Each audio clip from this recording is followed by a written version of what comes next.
Hey everybody, welcome back again to Straight Talk on Photography. I'm Adam Welch, and as always, this is going to be some Straight Talk on Photography. What are we looking at today? Well, this little guy right here, the Sigma MC-11 adapter converter, what have you, that lets you use your either Canon or Sigma lenses with your Sony E mount, some of your full frame mirrorless A7 series, the A6300, that kind of thing. Sorry Nikon guys, they don't have a adapter out for you yet, but I'm sure that is coming. Overall, adapter completely solid as far as build is concerned. Aircraft aluminum, that kind of thing, very hardy, not overly heavy, that kind of thing, not overly broad as far as the thickness of it goes. Sigma's actually included quite a few nice little tidbits on this adapter that I'm going to go over really briefly with you. First of all, inside of this has something called flocking. This kind of felt material goes to help absorb any kind of reflections that can come in when using a converted lens. Sometimes you have little micron size imperfections in the fitment of it, so you get light in there, it starts bouncing around, really degrades your final image. So that's always a good thing to have. All the markings on the adapter etched into the metal, then painted, not just painted, so it's a lot easier to see.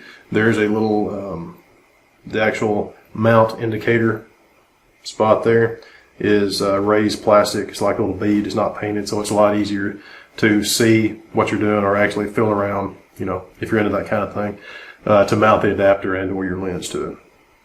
Overall, just a beautiful, solid little adapter. Falls kind of in the mid-range price point. I think it's $249 going right now, brand new, which puts it, like I said, kind of in the middle between some of the higher ends, the Metabones, that kind of thing, and really has a lot of the the same features of Metabones.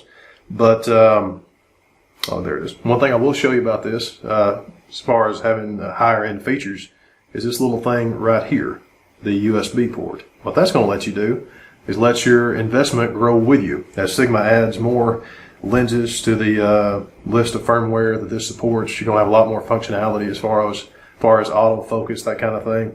You know, they may even add, new Canon lenses as they go. Speaking of that, there is a list on Sigma that gives you a list of all the compatible lenses right now. That means it works with the autofocus, that kind of thing.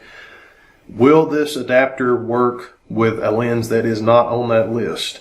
Yes, and at the same time, no, not officially. There again, Sigma maintains that it will not work. I tried it with a lens, the Canon 50mm 1.4, that is technically not compatible. According to Sigma's website, it worked, but it didn't work just extraordinarily well. I had to use my Sony A7R and APS-C, RESPCT.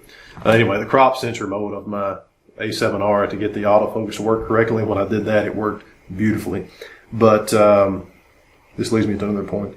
There's a little spot on here. It's a little LED light. If you have a lens that is fully compatible with this, autofocus and otherwise, that light will light up green.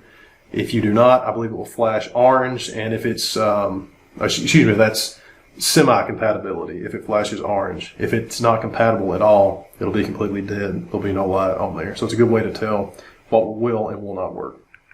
Again, at the price point, I don't think you can go wrong with this.